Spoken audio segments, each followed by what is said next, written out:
आणखी अशामध्ये आपलं स्वागत आहे। आज मी बनवून दाखवणार आहे मुळ्याची भाजी। तर हे पहा, आणि मुळ्याच्या भाजीची जुडी आणलेली, ते मुळ्याची पानं आहेत ना, ही स्वच्छ धुवून अशी चिरून घेतली आहेत। आणि ते छोटे छोटे मुळे आणते ना त्या जुडी बरोबर, तर त्याचे पण छोटे छोटे असे तुकडे करून घेतले। तर त्याला पाहूया, तवा पण गरम झालाय। खूपच सोपी पद्धत आहे, इतकी छान लागते ही भाजी, काय मस्त लागते, जबरदस्त टेस्टी लागते।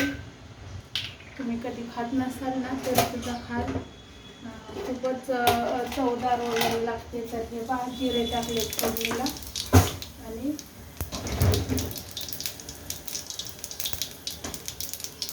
त्या दिवशी हिरवी मिरची अद्रक लसूण पेस्ट बनवली होती ना, तर ती फ्रीजमध्ये ठेवली होती, तर तीच टाकली आता। चिरून वगैरे टाकायची काय गरज नाही आहे।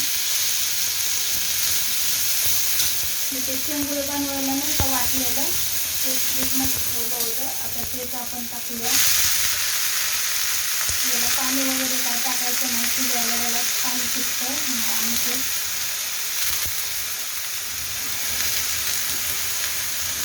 त्याला लोखंडी तव्यावर बनवते मस्त छान अशी भाजी।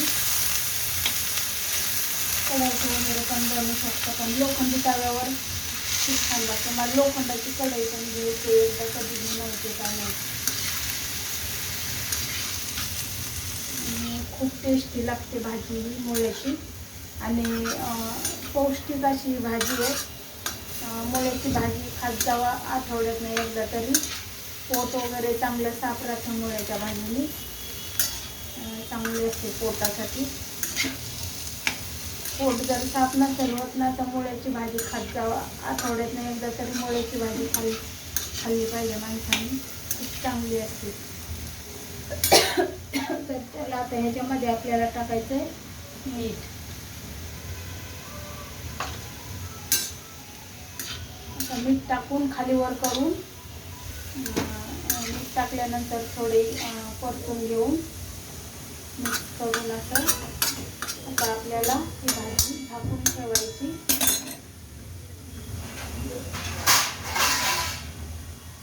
झाकून ठेवायची, एक 5 मिनिटासाठी झाकून ठेवायची, लगेच भाजी तयार होते आपली। खूप झटपट अशी भाजी आहे।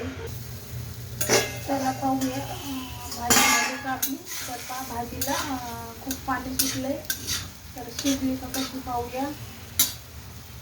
तर भाजी शिजली आहे बघा, हात लावला का लगेच मुळ्याचं हे होते पाणी। तर आता याच्यामध्ये सगळ्यात शेवटी आपण थोडं पाहिजे तसं 1-2 चम्मच शेंगदाण्याचा कूट टाकायचा, आणि आपल्या शेंगदाण्याचा कूट झाला का खाली वर करायचं, थोडा वेळ 2 मिनटं ठेवायचं। तर हे काय एकदम सुकी भाजी झाली, 1 मिनिटात मी बोललेली 2 मिनिट, आणि 1 मिनिटामध्ये परतून झाली मस्त छान। पहा कशी भाजी दिसते। तर गॅस आता बंद केलाय। तर चला, आपली भाजी तयार आहे मुळ्याची, एवढी खमंग आणि चमचमीत अशी भाजी। तर हे पहा, बाजरीची भाकरी बनवली, आता नैवेद्यासाठी संध्याकाळी नागदिवे बनवणार आहे, त्यासाठी बाजरीचं पीठ दळून आणले, बाजरी, आणि हे आहेत आवळे तव्यावर भाजलेले। तर पहा कशी आहे आजची माझी रेसिपी। तर आवडल्यास नक्की कमेंट करून सांगा, इतकी छान लागते ना चवदार ही मुळ्याची भाजी। तर चला, कमेंट करून सांगा, व्हिडिओ आवडल्यास शेअर करा, लाईक करा। व्हिडिओ बघितल्याबद्दल खूप खूप धन्यवाद।